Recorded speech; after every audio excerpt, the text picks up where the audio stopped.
Today we'll be making an easy but very delicious cookie called Palmiers. You will need half a cup of white sugar, a box of puff pastry sheets found in the freezer section of your supermarket, a pinch of salt, and a pinch of cinnamon. You're going to need a sheet pan that's lined with parchment paper, a ruler, a knife, and a rolling pin. If you don't have a ruler, you can measure using the side of the pan. The short side measures about 12 inches, and I actually need a 13-inch measurement so I can estimate. So I'm going to take my salt, just a pinch of salt to enhance the flavor of the sugar, just a pinch of cinnamon, and I'm going to stir it into my sugar mixture. I want to make sure that I combine these ingredients really well because they are the main flavor components of this cookie, and we want them to be combined well so that every cookie has a little bit of cinnamon sugar inside of it. So my counter is completely cleaned off, nothing in my way. I'm going to take half of the sugar amount and I'm going to actually lay it onto my countertop. You could also use a cutting board at this point. I'm going to take my puff pastry that was frozen and is now defrosted in the refrigerator overnight, and I'm going to place it on top of the sugar mixture. We do this so that when we roll out the puff pastry, we are rolling the sugar into the puff pastry so it really sticks. I'm going to pre-measure my puff pastry sheet, and I'm going to see how much I have to roll it out until it gets to 13 inches. I'm going to look for a 13-inch by 13-inch square. I'm going to take the remaining sugar, place it on top, and then I'm going to start rolling out the dough.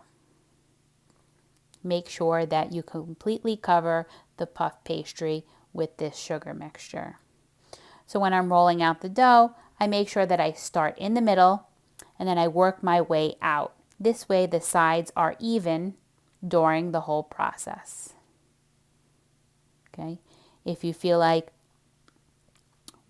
you're putting too much pressure on one side and one side is getting thinner than the other, make sure that you adjust the pressure that you're placing on the rolling pin as you roll it out. I'm going to measure it. I have about 13 inches on both sides. And so what I want to do now is I want to just adjust it to make sure that the sides are. Now we're going to fold the dough. You're going to take the left side and roll it into the middle, pressing it down to make sure it's sealed. And you're going to take the right side and fold it into the middle. I like to roll it a little bit to make sure that the sides really stick together. Then I'm going to roll the sides in one more time into the center.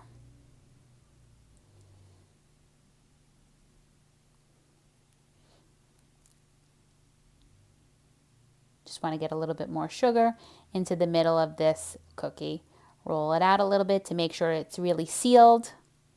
And then I'm going to fold it together one more time, just like a book. Some moisture does come out of the dough while it's on the counter, so I just want to make sure that any spots that may be a little bit wet, I rub down with a little bit more sugar.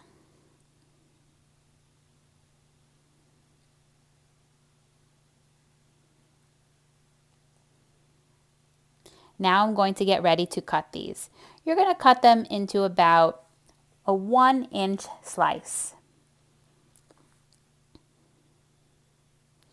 Just make sure that you're using a nice sharp knife so that your cuts are not jagged.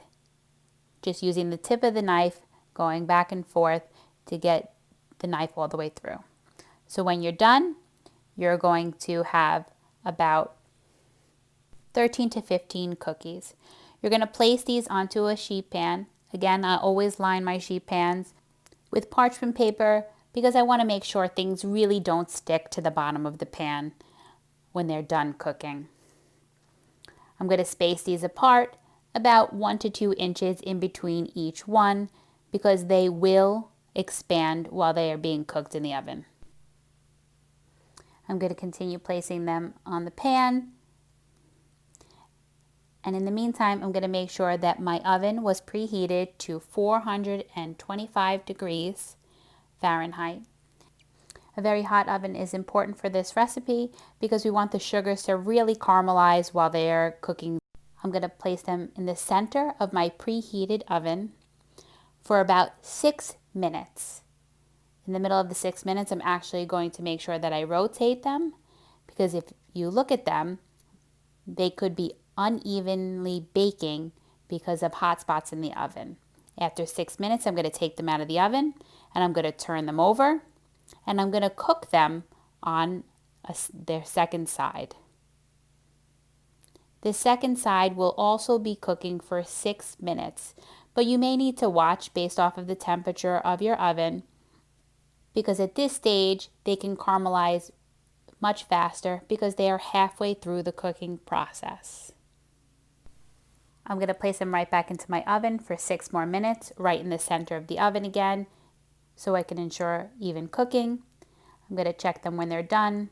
As you can see, some of them got a little bit overcooked because of maybe some hot spots in my oven, but overall they look beautiful, nice and golden brown and caramelized. We're going to let these cookies cool before serving because we don't want to burn anyone with the hot sugar. Enjoy!